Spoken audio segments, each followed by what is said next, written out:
Sir మనతో కరుణసాగర్ గారు కూడా జాయిన్ అయ్యారు. కరుణసాగర్ గారు నమస్కారం. నమస్తే.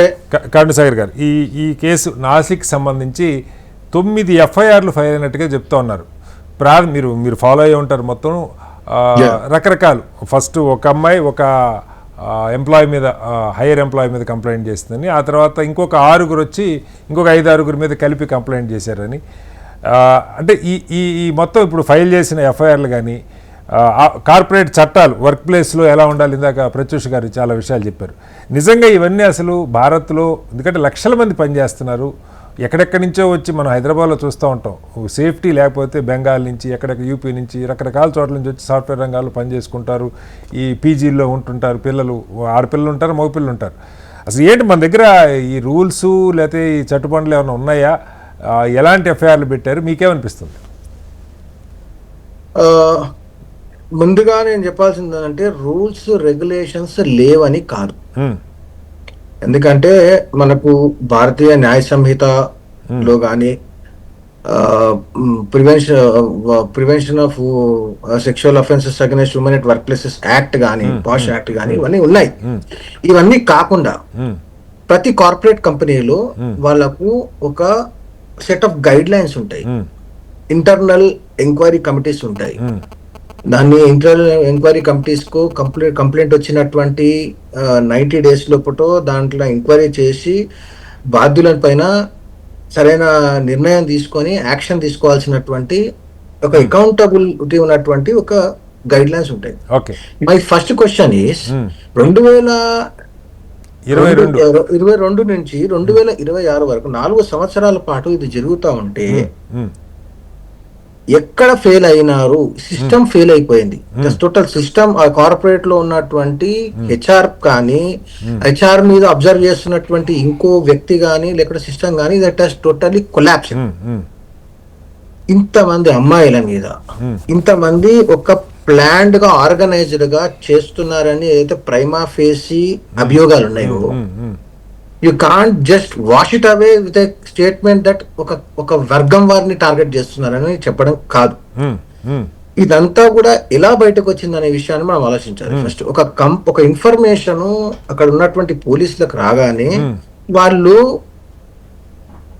మారువేషాల్లో అక్కడ, యూజువల్గా కాదు కదా, మీరు ఒక అడ్వకేట్ గా చెప్పండి, యూజువల్ గా జరిగేది టీసీఎస్ లాంటి పెద్ద కంపెనీ మీద ఇలాంటి ఒక ఖచ్చితంగా అక్కడ కూడా తప్పులు జరగవంటలేదు. కరుణసాగర్ గారు, నా ప్రశ్న ఏంటంటే, ఇప్పుడు ఒక అమ్మాయి కంప్లైంట్ ఇవ్వడానికి వచ్చింది అనుకోండి, యూజువల్గా పోలీసులు ఏం చేస్తారు, అమ్మ మీ కంపెనీలో ఎవరు కంప్లైంట్ ఇచ్చావు, లేదు ముందు ఆ కంప్లైంట్ ఇచ్చినోని అరెస్ట్ చేస్తారు, ఈ రొటీన్గా జరిగే పద్ధతి. లేదంటే కంపెనీలు ఇలా చాలామంది మీద ఎలిగేషన్స్ వస్తున్నప్పుడు యూజువల్గా కంపెనీ హైయర్ లెవెల్, అక్కడ హెడ్ ఎవరు ఉంటారో అలాంటి వాళ్ళకి ఏఎస్పీ గారితో వాళ్ళతో ఫోన్ చేయించి ఇలా వస్తున్న ఎలిగేషన్స్, కంప్లైంట్స్ అని చెప్పి చెప్తారని నేను అనుకుంటున్నా. అలా కాకుండా మీరు అనుకుంటున్నారేమో, యాక్చువల్లీ మూవీస్ లో జరిగినట్టు అంతగా జరగదు కదండి. సెక్షువల్ అఫెన్సెస్ అనేవి చాలా గ్రేవియస్ అఫెన్సెస్.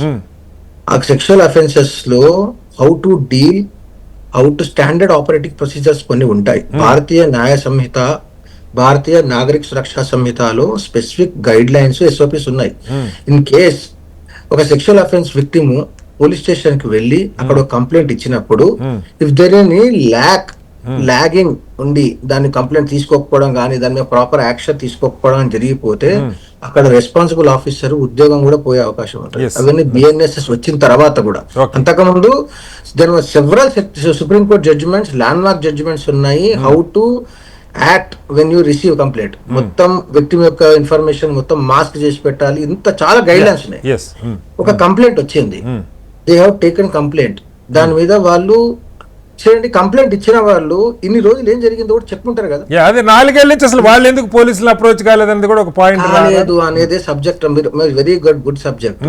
దీంట్లో ఎంప్లాయీస్ అంటారు 18 to 25 years ఉన్నటువంటి అమ్మాయి. First of all they don't know what can happen to them.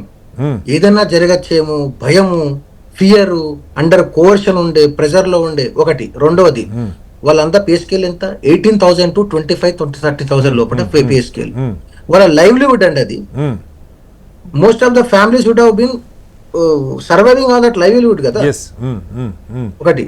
తర్వాత ఎవరి మీద కంప్లైంట్ ఇస్తున్నావు, ఎవరికి కంప్లైంట్ ఇస్తున్నావు అంటే ఇప్పుడు నీ మీ మీ హయ్యర్ అఫీషియల్ హైరార్కీలో ఉన్నటువంటి నీ పైన ఉన్నటువంటి ఒక ఎంప్లాయీ మీద కంప్లైంట్ ఇస్తున్నావు. ఆ కంప్లైంట్ ఎవరికి పోతుంది? ఆయన పైన ఉన్నది. ఈ మొత్తం ర్యాకెట్ లో HR manager is involved in it, Nidhi కాదు కదా. ఇప్పుడు కంప్లైంట్స్ మొత్తం హెచ్ఆర్ డిపార్ట్మెంట్ లో వెళ్ళిన తర్వాత ఫైనల్ గా దాని మీద డిసిజన్ తీసుకోవాల్సినటువంటి నిధి ఖానే ఇన్వాల్వ్మెంట్ ఉంటే, నిధి ఖానే హైరింగ్ చేసేటప్పుడు ముస్లిం మహిళలను, ముస్లిం అబ్బాయిలను, హిందూ అమ్మాయిలను ఒక సైడ్ తీసుకొచ్చినప్పుడు ప్రైమా ఫేసి ఎవిడెన్స్ తోటి ఎఫ్ఐఆర్ అయింది. You can't just directly wash it away, just కాదు అబద్ధము కాదని ఎవరు అంటలేదండి, చేయడానికి లేదు, కాదని ఎవరు అంటలేదు, ఎందుకు బయటకు వచ్చింది అనే విషయం కూడా చెప్తున్నాను మీకు. కంప్లైంట్ వచ్చిన తర్వాత దాన్ని ప్రాపర్ గా రిజిస్టర్ చేసిన తర్వాత వీళ్ళ భయము, వీళ్ళు ఏ బలహీనత వల్ల they can't go to they were prevented to go to the FIR. పోలీసులు మఫ్టీలో వెళ్ళి అక్కడ హౌస్ కీపింగ్ లో పనిచేసి అక్కడ మొత్తం ర్యాకెట్ ని చూసిన తర్వాత బయటికి వచ్చిన తర్వాత they started arresting every person. వాళ్ళ కన్ఫెషన్స్ లో తీసుకొచ్చినటువంటిది ఒకటి. రెండవది, కంప్లైంట్ ఇచ్చిన తర్వాత జరిగినటువంటి సీక్వెన్స్ ను కూడా మీరు అబ్జర్వ్ చేయాలి. లియాలో వచ్చినటువంటి లేటెస్ట్ రిపోర్ట్ ప్రకారము దీస్ విక్టిమ్స్ వర్ అంటే reportedly in the news papers లో వీళ్ళందరినీ మలేషియాకు వాళ్ళని హ్యూమన్ ట్రాఫికింగ్ చేసే ప్రయత్నంలో ఉన్నది. వాళ్ళ కోసం పాస్పోర్ట్స్ చేశారు. ఇవన్నీ బయటకు వస్తున్న విషయాలు షాకింగ్. ఇప్పుడు అది supreme court is observing that investigation.